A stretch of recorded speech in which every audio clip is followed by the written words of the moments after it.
Le 23 août 1912, le petit Bobby Dunbar, âgé de 4 ans, disparaît alors qu'il campait avec ses parents sur les rives du lac Swayze en Louisiane. Salut tout le monde, j'espère que vous allez bien. Aujourd'hui, on va avoir une vidéo d'histoire de disparition. Une histoire qui me passionne vraiment parce qu'on n'a pas le fin mot d'histoire. Donc à la fin de la vidéo, je vous donnerai les théories et j'espère qu'on pourra en discuter dans les commentaires.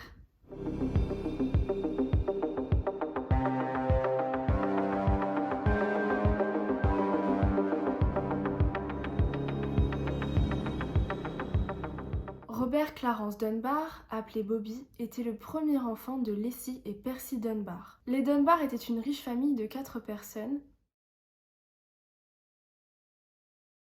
En août 1912, la famille prévoyait d'aller pêcher sur les rives du lac Swayze en Louisiane, dans leur petite maison de campagne. Le 23 août, Percy Dunbar, le père de Bobby, était en train de travailler. Sa mère, Leslie Dunbar, était en train de cuisiner, tandis que Bobby était en train de jouer avec ses cousins dans le jardin. Au moment du déjeuner, Leslie appela tous les enfants et remarqua alors l'absence de son fils Bobby. Ils se mirent tous à le chercher, à crier son nom, mais en vain, Bobby avait disparu. La police fut immédiatement prévenue et entama alors les recherches. On retrouvera notamment sa casquette à quelques kilomètres du lac, mais aucune trace du petit Bobby. Ce lac était connu pour la présence de nombreux alligators, dont la police a fouillé les corps à la recherche du petit Bobby, mais en vain. Des affiches du petit garçon furent placardées partout, jusque dans les États voisins, avec une récompense de 20 000 $ à la clé. 8 mois plus tard, dans le Mississippi, un homme du nom de William Cantwell Walters est interpellé. Depuis peu, il voyagerait avec un petit garçon dont la description correspond étrangement au petit Bobby. William expliquera à la police que ce jeune garçon n'est autre que Charles Bruce Anderson, le fils de sa belle-sœur. Selon ses dires, Julia Anderson, la mère du petit garçon, aurait accepté qu'il voyage quelques jours avec lui pendant qu'elle chercherait un nouvel emploi afin de régler ses problèmes d'argent. Malheureusement pour lui, sa version n'arrive pas à convaincre la police. Ils annonceront alors que Bobby Dunbar a été retrouvé, faisant la une des médias. Il sera alors rendu à la famille. L'enfant aurait crié « maman » en voyant sa mère, avant de lui sauter dans les bras. Pourtant, Leslie et Percy, les parents de Bobby, avaient des doutes. Mais après quelques jours, Leslie finit par identifier formellement son fils grâce à une tache de naissance. Pourtant, Julia Anderson, la mère de Bruce Anderson, affirme que ce petit garçon n'est autre que son fils et non Bobby Dunbar. Elle aurait même rendu visite à Leslie et Percy afin d'éclaircir les choses. Pour être sûr, les policiers présentent alors à Julia Anderson 5 petits garçons se ressemblant fortement, dont l'enfant qu'elle prétend être le sien. Mais Julia a des doutes et a du mal à reconnaître son enfant parmi ces 5 petits garçons. De plus, l'enfant n'aurait eu aucune réaction face à sa mère présumée. La police ne revient donc pas sur sa décision et l'enfant restera Bobby Dunbar. En effet, le poids de la parole de Julia, qui est une jeune femme célibataire sans argent, ne faisait pas le poids face à la riche famille des Dunbar. Elle ne pouvait donc pas saisir les tribunaux.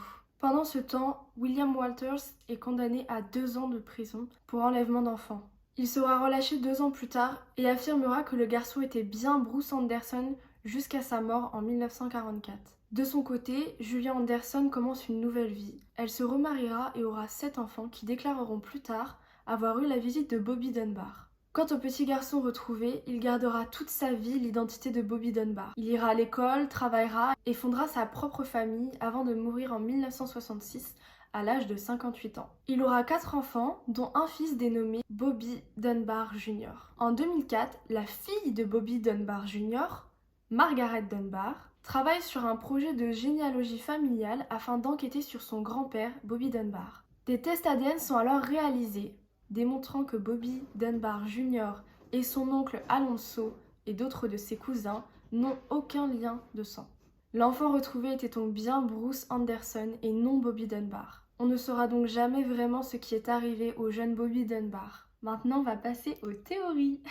Place à la première théorie. La première théorie serait que Bobby Dunbar serait tombé dans le lac et il aurait été mangé par les alligators. C'est pour ça qu'on n'aurait jamais retrouvé son corps, malgré que les policiers ont fouillé de nombreux corps d'alligators afin de le retrouver dans les ventres. La deuxième théorie, carrément plus folle, ce seraient les parents de Bobby lui-même qui l'auraient tué et l'auraient ensuite par la suite déclaré disparu. Lorsque Bobby, ou plutôt Bruce Anderson, aurait été retrouvé, ils auraient été forcés de le reconnaître comme leur fils afin d'arrêter l'enquête. La troisième théorie est, selon moi, un peu plus probable, serait qu'il s'agissait d'un accident et que les parents n'ont pas eu la force d'avouer à la police. N'hésitez surtout pas à me dire dans les commentaires vos théories, j'aimerais beaucoup les lire parce que franchement cette histoire, je trouve ça fou. Au final, on a arrêté de le chercher alors que ça n'était pas lui. C'est là qu'on voit que les avancées, les tests ADN et tout nous permettent d'avancer beaucoup mieux dans les enquêtes et on n'aurait jamais arrêté de le chercher si jamais on avait pu tester le petit Bruce Anderson. J'imagine même pas la souffrance de Julia Anderson qui a perdu son fils et qui ne pouvait rien faire face à cela. Voilà, c'est tout pour aujourd'hui, on se retrouve dans une prochaine vidéo. Salut! J'aurais essayé de masquer les choses. J'arrive pas.